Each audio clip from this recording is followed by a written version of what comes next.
Local productions seen on Delta College Public Media are made possible with support from viewers like you. Thank you.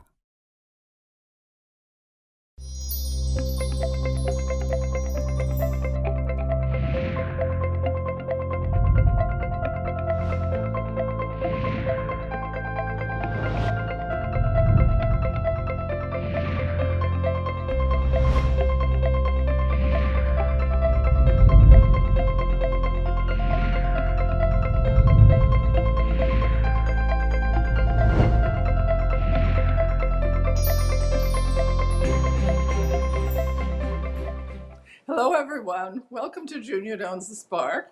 I'm Junia Doan, and thank you for joining us. My guest today is novelist and editor of the Collidescope, George Salis. George is the author of Sea Above, Sun Below. Welcome, George. So, George, you created the Collidescope. Tell us about that.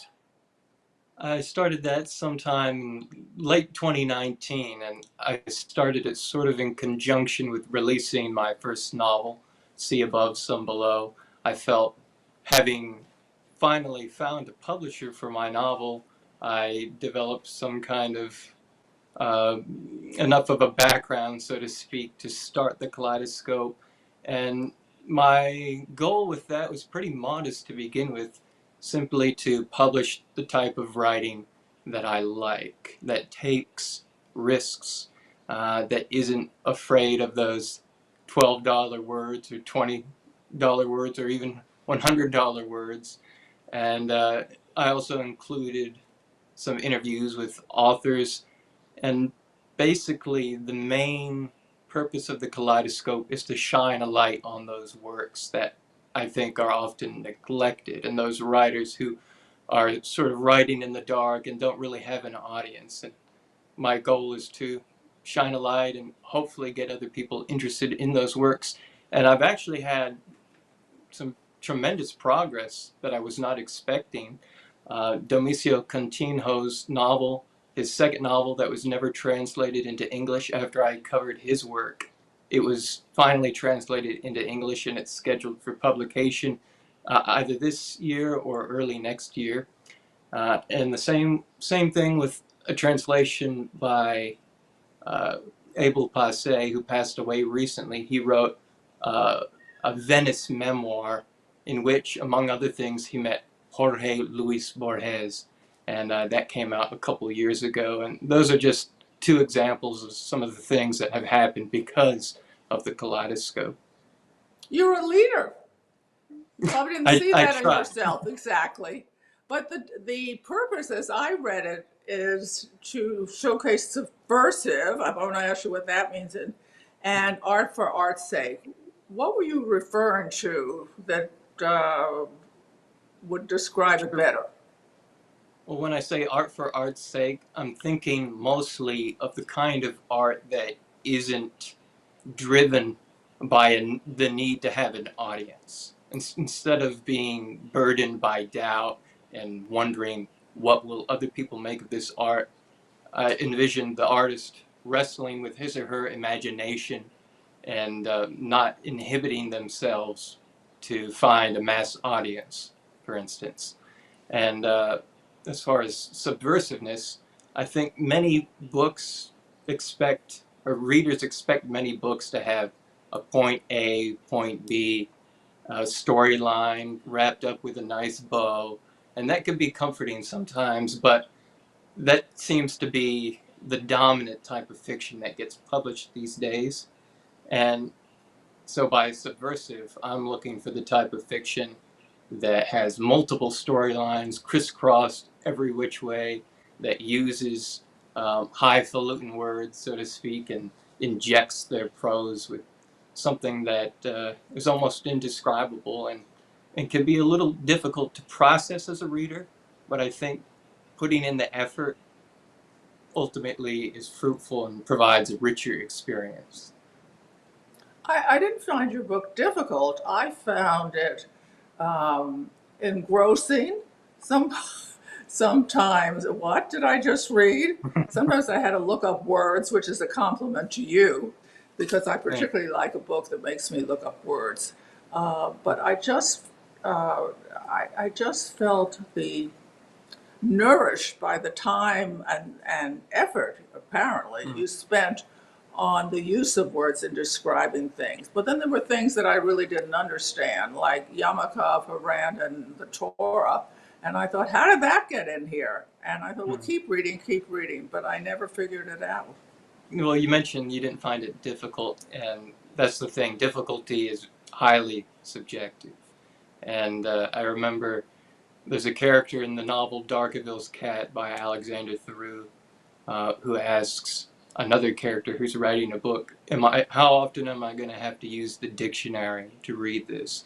And the character responds, well, it depends on how often you've used the dictionary in general.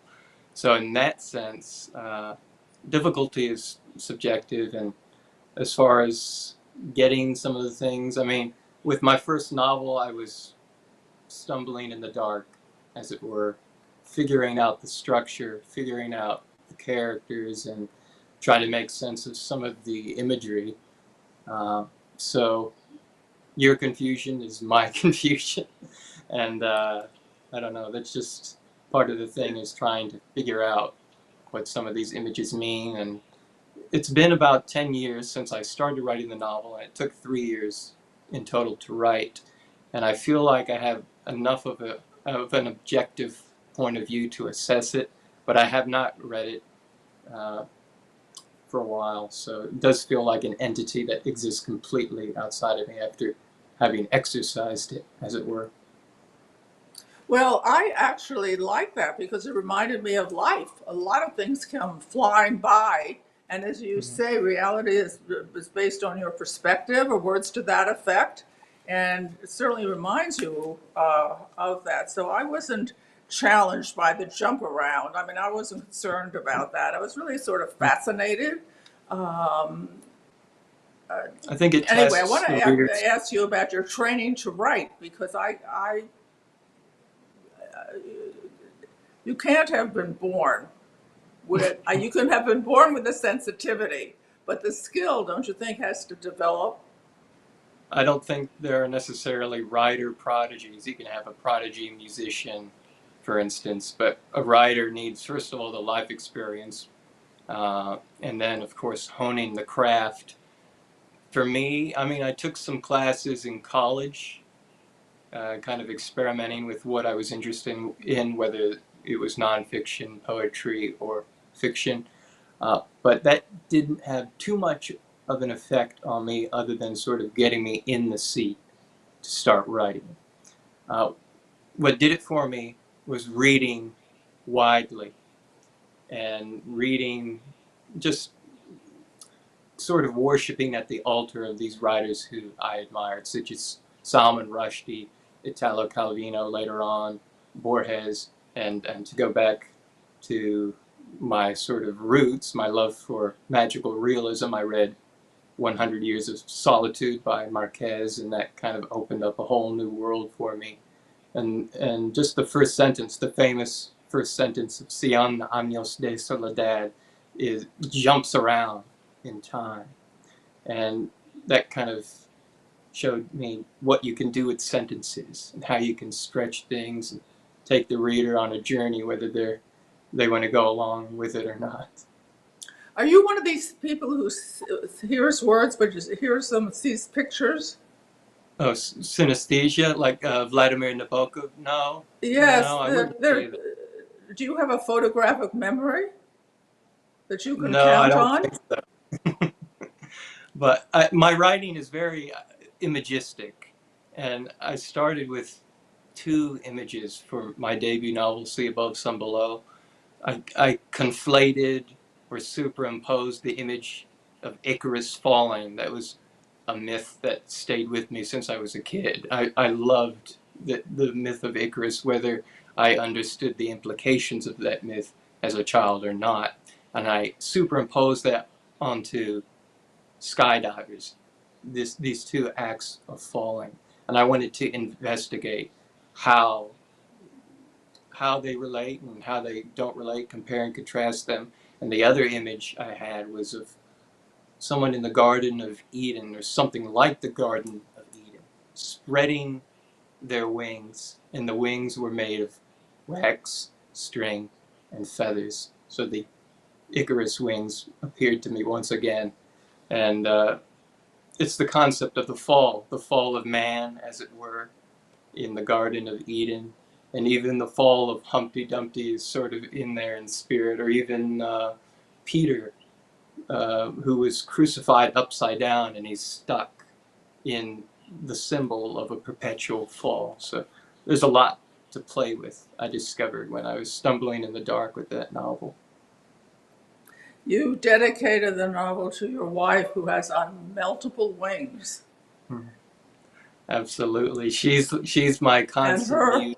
you're right, she keeps you afloat in the right direction. If it isn't too personal, what did you learn from her that causes you to feel that way? Just the constant support, and if I'm trying to work through an idea, she's the first person I go to talk it through. And even with the title of the novel, "See Above, Some Below," my first instinct, as it were, was to simply title it "See Above" or "Sun Above, Sea Below," which is kind of like a See Spot Run title. It's a little too obvious. And she said as much. And she said, "What if you reverse that? See above, some below." And that clicked for me 100%, because that's the kind of image you see if you're falling upside down from the sky. You see the sun, you see the sea at your feet, even though you're upside down.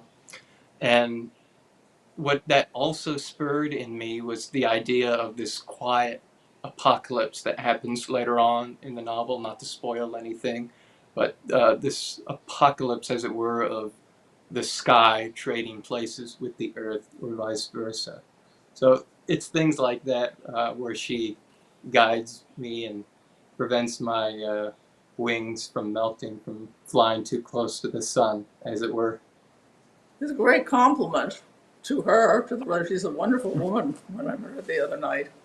Yes. Um, I understand you have two novels you're thinking about, one almost finished, Yeah. and one further in the future devoted to something to do with Greece. Is that your heritage?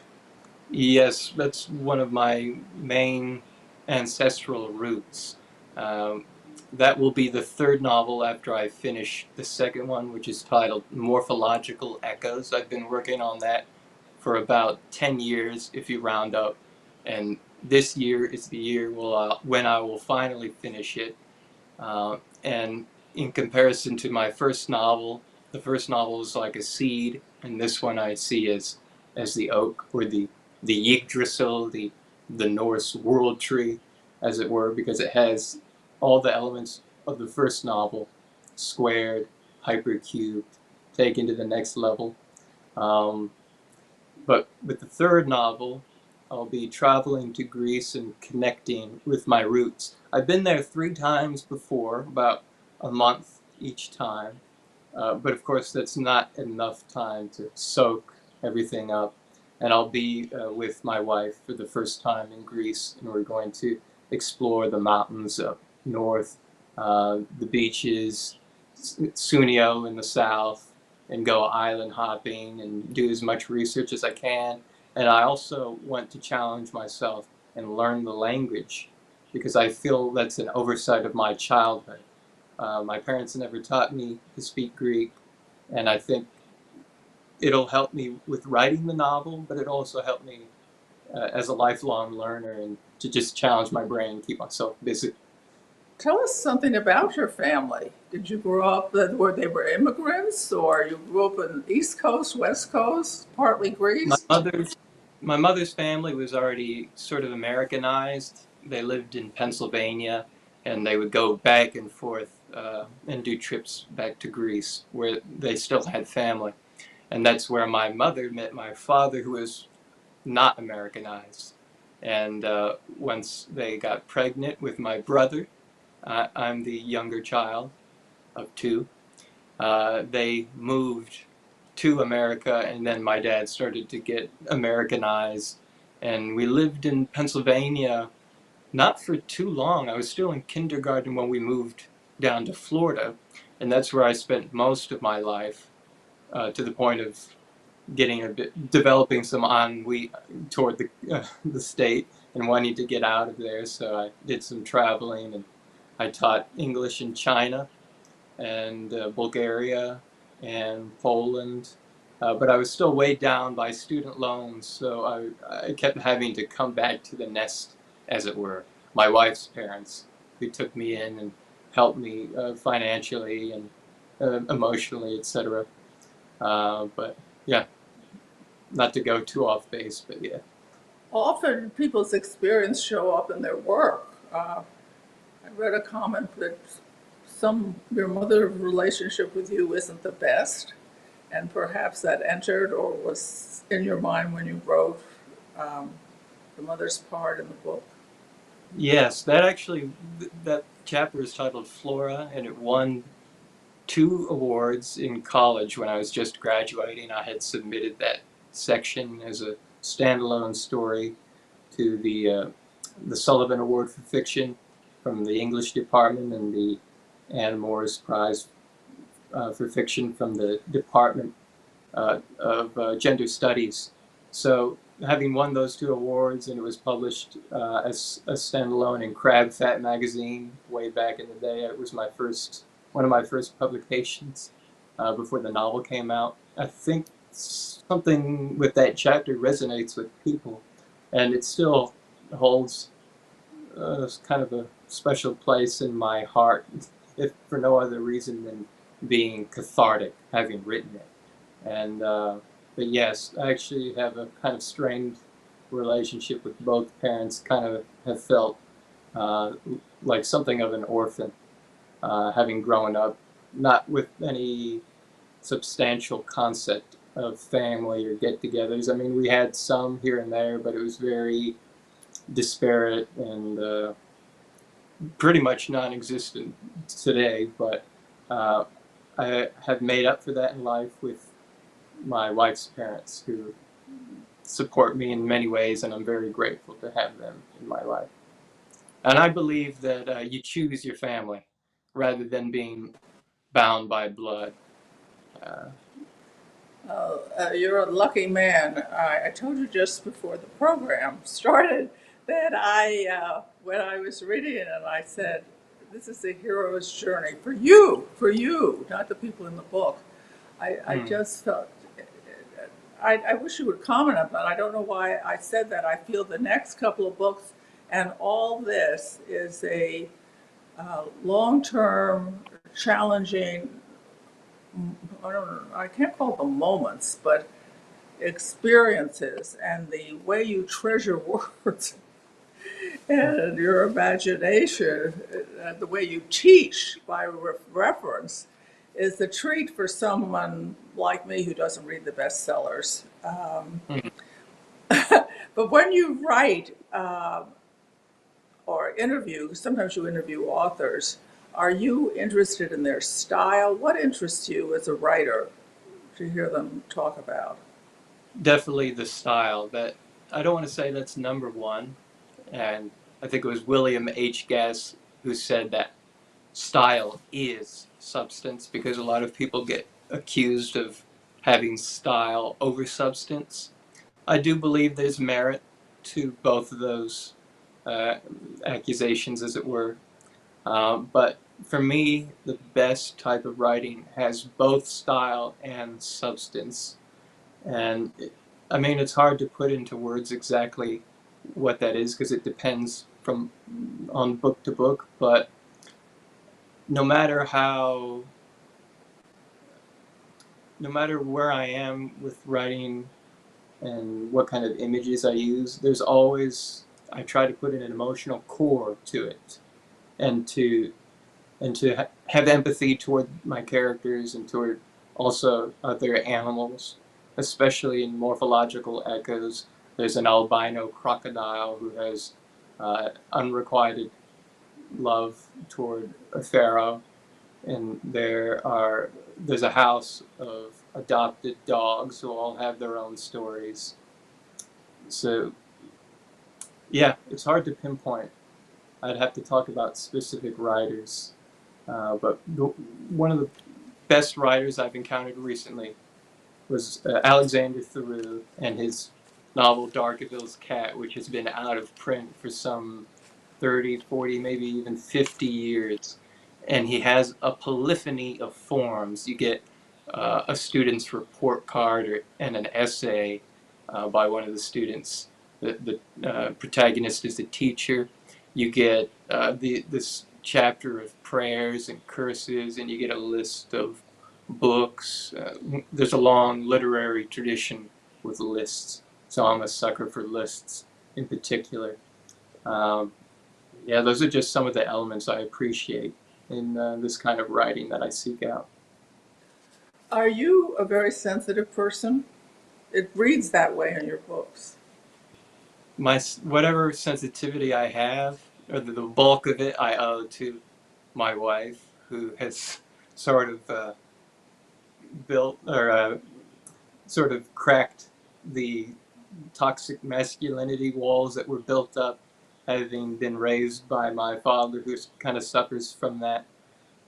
So she has helped me in that sense to get more in touch with my emotions and being able to express my emotions. And I do believe that fiction can exercise the empathic muscle. And empathy is a muscle that does need to be exercised. Although I don't want to overstate um, the empathic benefits of fiction, because at that point you're kind of saying, well, music is good because when you play the violin, you can exercise your arm.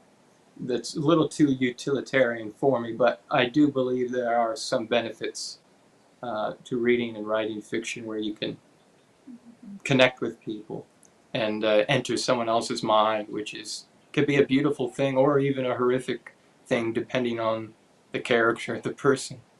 But you learn something new either way. Do you mean empathy or compassion? They lead to I different mean, things. yeah, I mean both really. I think both can apply. It depends on, I guess, the type of novel you're writing. If you want to simply depict a certain type of character, or if you want to throw everything you have at them when you're in the position of being an omnipotent, omniscient author. Uh, but yeah, I guess it depends.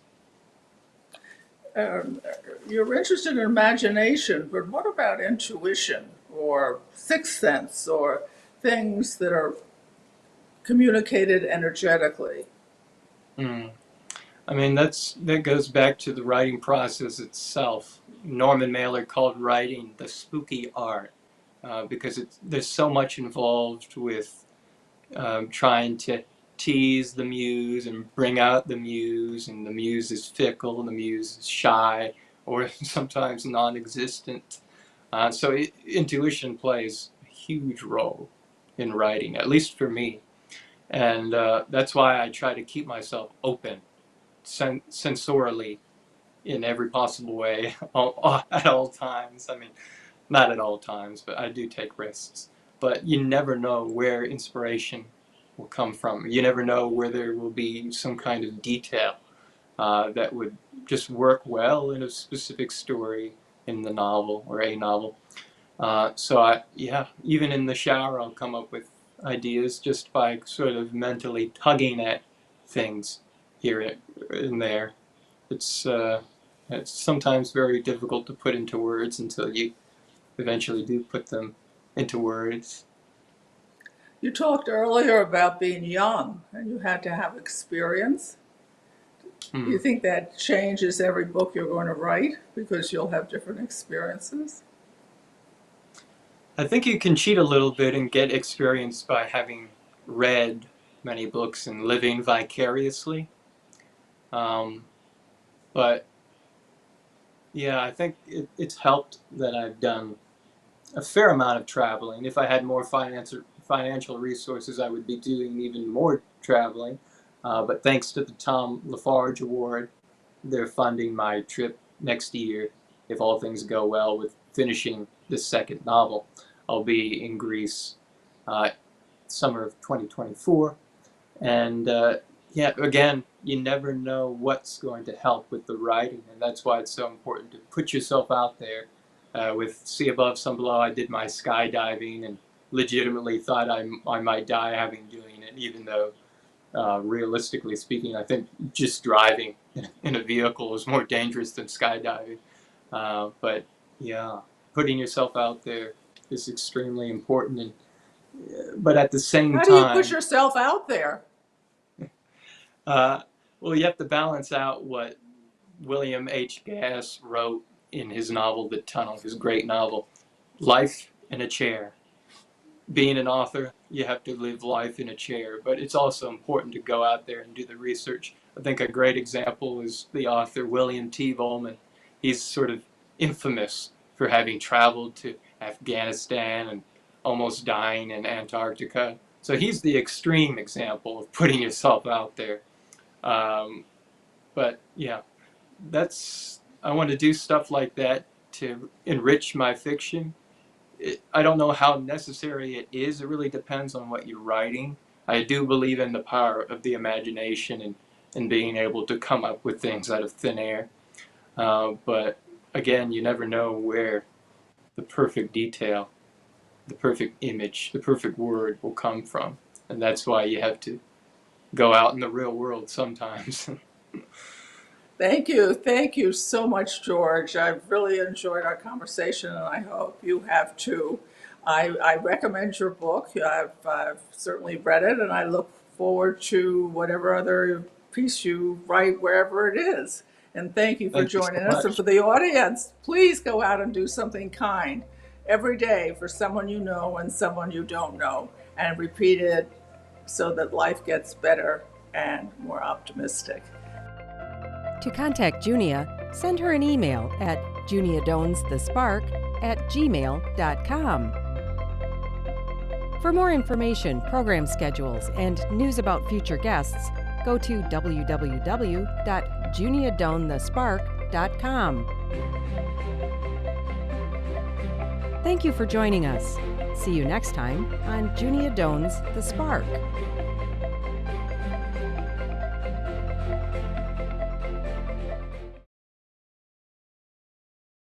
Local productions seen on Delta College Public Media are made possible with support from viewers like you. Thank you.